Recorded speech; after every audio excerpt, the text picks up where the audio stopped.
धरा का धरा रह जाएगा इंडिया गठबंधन का सपना। अरमानों पर फिर जाएगा पानी। 24 में फिर मोदी ही आएंगे। दरकने लगा इंडिया गठबंधन। बीजेपी फिर से हो रही मजबूत। इस रिपोर्ट का देखकर आपके होश उड़ जाएंगे। मोदी के पैतृक के आगे सारी एकता फेल। पर्दे के पीछे से पीएम मोदी ने कर दिया बहुत बड़ा खेल। क्या टूट जाएगा इंडिया गठबंधन? लोकसभा चुनाव से पहले ही इंडिया गठबंधन में दरार आने लगी है। मोदी को हराने का सपना देख रहा इंडिया गठबंधन अब टूटने लगा है। लोकसभा चुनाव नजदीक आते आते कहीं न कहीं इंडिया गठबंधन टूट कर बिखर जाए। पीएम मोदी को हराने का सपना देख रहा इंडिया गठबंधन का हाल बुरा ना हो जाए।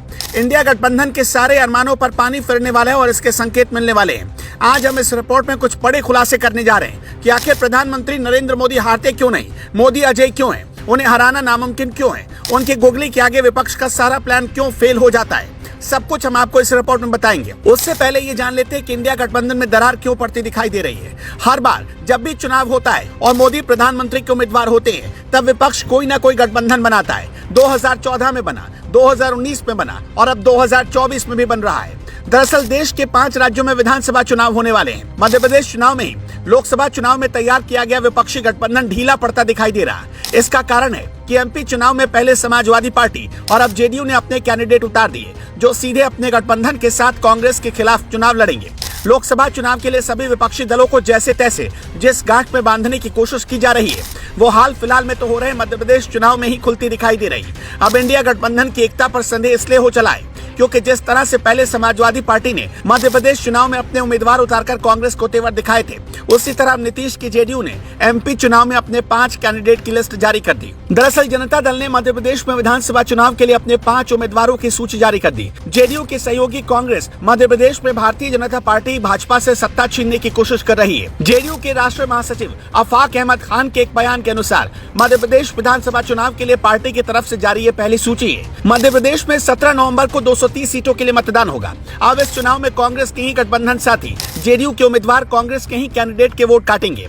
लोकसभा चुनाव से पहले गठबंधन में दरार पड़ती दिखाई दे रही है। समाजवादी पार्टी के बाद अब जेडीयू ने भी अपने कैंडिडेट उतार दिए। इससे कांग्रेस को बहुत बड़ा नुकसान हो सकता है। अब ऐसे में कांग्रेस चुप बैठने वाली नहीं है। कहीं ऐसा न हो कि लोकसभा चुनाव से पहले ही गठबंधन टूटकर बिखर जाए। अब आइए आपको आगे बताते हैं कि पीएम मोदी ने कौन सी गुगली फेंकी जिससे इंडिया गठबंधन 2024 से पहले टूटकर बिखर जाएगा। G20 सम्मेलन आपको बखूबी याद होगा। राष्ट्रपति द्रौपदी मुर्मू की ओर से G20 सम्मेलन में विभिन्न देशों के प्रतिनिधियों को भोज दिया गया।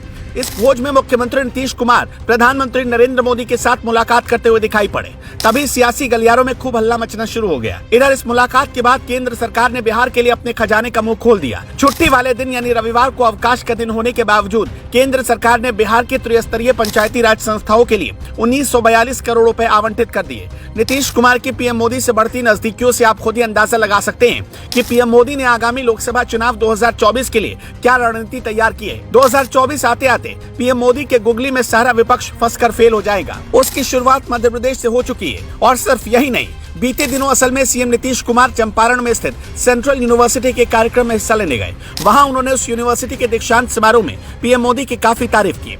नीतीश कुमार ने एक और बड़े बयान में दोस्ती का भी जिक्र किया। उन्होंने बिना बीजेपी का नाम लिए कह दिया ये दोस्ती आजीवन जारी रहने वाली है। इससे पहले भी नीतीश कुमार ऐसा कर चुके हैं। अब ऐसे में कयास लगाए जा रहे हैं कि प्रधानमंत्री नरेंद्र मोदी आगामी लोकसभा चुनाव 2024 को लेकर पूरी फील्डिंग लगाकर तैयार हैं। लोकसभा चुनाव नजदीक आते आते विपक्ष टूटकर बिखर जाएगा। जिस गठबंधन को लेकर छोटे बड़े दल बड़े बड़े दावे कर रहे थे उनके अरमानों पर पानी फिर जाएगा। जिस इंडिया गठबंधन की नींव नीतीश कुमार ने रखी, सारे छोटे बड़े दलों को इकट्ठा करने का काम किया था, अब वही इससे किनारा करते हुए नजर आ रहे हैं। बीजेपी की तारीफ और कांग्रेस को आड़े हाथों लेने का मतलब इस ओर साफ इशारा कर रहे हैं कि कहीं ऐसा ना हो नीतीश कुमार एक बार फिर एनडीए में शामिल न हो जाए।